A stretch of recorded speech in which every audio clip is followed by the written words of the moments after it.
Welcome! This is Solopreneur Success Strategies, where we talk about mindset, your website, your brand, your social media marketing, your customers, how to sell to your customers, how to find your customers, how to talk about the skills and knowledge you need in your business, and free software and tools to help you save time, money, and be more productive, as well as strategy and systems here on Solopreneur Success Strategies. Welcome!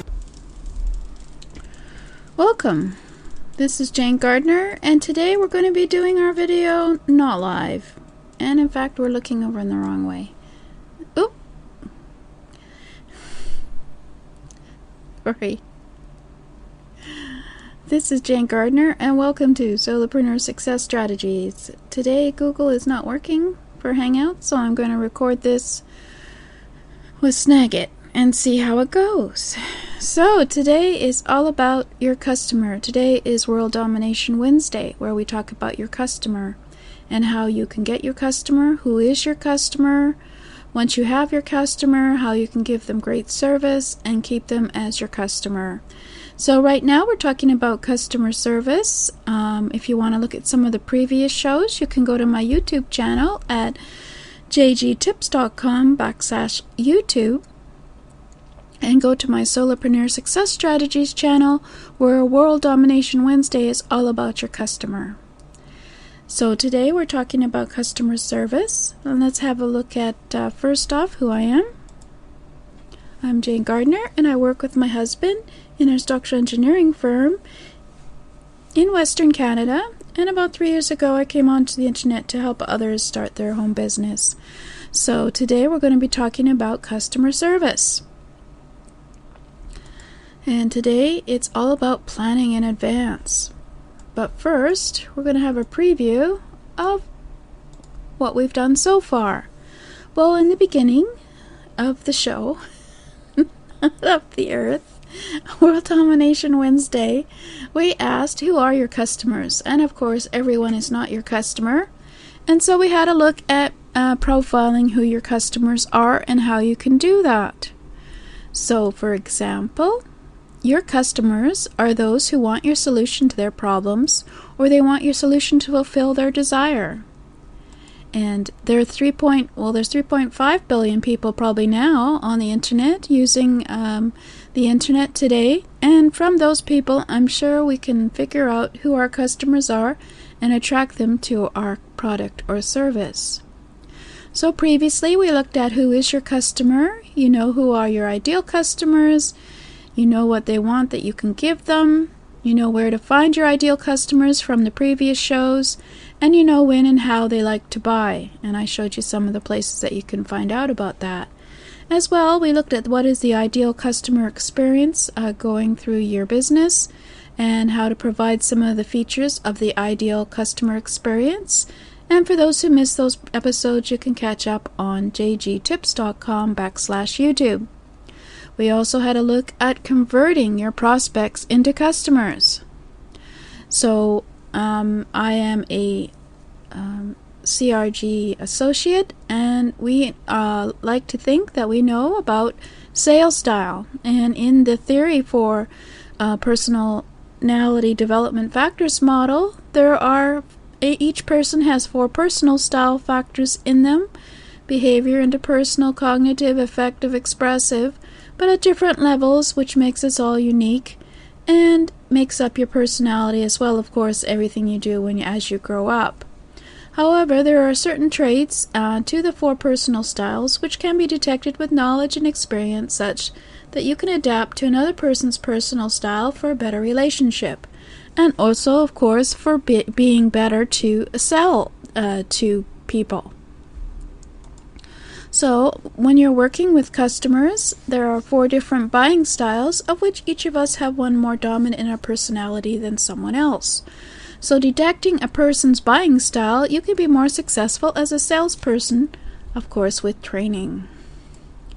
And I have a course on how to do that at You and Your Sales Style. It's called jgtips.com/p-style, and it's all about your sales style, as well as your customer's buying style, And we look at how to be customer-focused selling, making sure that you have readiness and willingness levels to understand credibility and identify your preferred selling style and determine our customer's buying style. And then we curate action plans on how to have a better customer-buyer relationship. That's at jgtips.com/p-style. So once you have your customer, what does good customer service really mean? And of course, we looked at that on one episode, and one of the things, of course, is you need pleasant, friendly, and patient staff. So be as friendly and polite as possible, be patient, and make it focused on the customer. And there's a certain progression through the customer service dialogue with your customer when it comes to customer service. First, you listen to what the customer's issue is. You acknowledge that the customer has an issue. Then you ask them a few questions to find out more about the issue. And then you talk back to them and confirm what they feel is the issue. So you make sure you're both on the same level of understanding about what the issue is. And then you provide some answers and solutions to their issue, and then check back with them to make sure that they feel that you have solved the issue. So in effect, it's all about listening to your customer. So what's the mindset of a customer service rock star? Well, you look at complaints as opportunities for learning, opportunities to be better customer service rock star. There's always a solution no matter what the issue is, and it's just a matter of finding out what that solution might be. And it doesn't end at quitting time customer service. Regardless, hopefully you have something after hours, whether it's on the website or in your phone messaging, that you people can come and talk to customer service. So you stay with them until they're fully satisfied with your answers, and show them how to do things themselves, and maybe have a few tutorials and frequently asked questions. That's what we looked at last week, about how to make sure that you have a frequently asked questions area in your customer service, and then how to develop your frequently asked questions. So with the rest of the work staff, brainstorm and start with all the questions that people have asked previously. List them all down and hopefully list the answers to those questions, and get everyone involved and ask everyone to write down any questions that come up and when they talk to a customer, so that you can develop a full and detailed frequently asked questions. And of course, once you have these questions, make sure you have policies and answers to these questions, so that you're always on the same page with your customers in terms of their understanding and your understanding what the policy is for the answers to those questions. And as well, you could always look at your competitors' information and see how they deal with the frequently asked questions of their customers, and maybe take some of those frequently asked questions that might relate to you and put them in your answer, as well as figure out from the kind of discussion that you can have back and forth as to what are some of the issues that need to be answered that you haven't answered so far, as far as frequently asked questions. So having a very deep and full database of frequently asked questions is a great way to have great customer service. And then today we're going to have a look at what is your customer service plan you should make for your business. So you should always plan in advance to make it as part of your customer service or marketing, well, not your marketing plan, but your business plan, to have a section where you develop your customer service plan. So you plan that in advance and treat everyone with respect. Make it loud and clear that you do have policies that they can certainly get answers to their questions, because you have policies written down. Listening and acting upon their questions also provides a great customer service. And stay focused and make sure that they understand what you're answer is before you go on to the next customer. And don't promise, of course, what you can't deliver. That's one obvious one that sometimes people don't mention, that, don't go promising the stars when you can only get them the moon. And, of course, spy on your competition. So let's have a look at that. So you always want to plan in advance to make sure that you have good customer service. Make sure it's part of your business plan, and don't wait for a breakdown to start thinking about how to handle difficult situations. Always make sure you have a system for dealing with all sorts of issues, whether they're issues with the product or service you have or just with your customer service. Just make sure you have policies in hand before you start, or even as you're progressing, to put into your plan, into your policies, into your operating procedures binder, so everybody's on the same page. And most importantly, treat everyone with respect, whether you're an employer, employee, the customer. Even an angry customer is worthy of focus and time.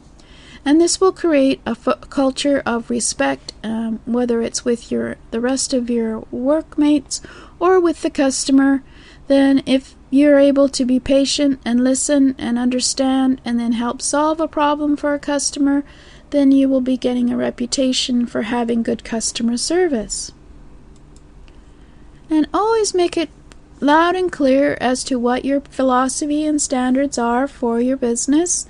Certainly, you can always make sure you're talking about what kind of guarantee you have for when someone buys your product or service, where it's a 30, 60, 120, whatever. Make sure it's written down and available on the sales page, as well as all your customer service is aware of your policies, so that all employees should be on the same page as far as what your standards are for customer service. And always listen and act. Listening is a very important ability, whether or not it's for customer service or anywhere else. And listen and act on all feedback and seek opinions and experiences.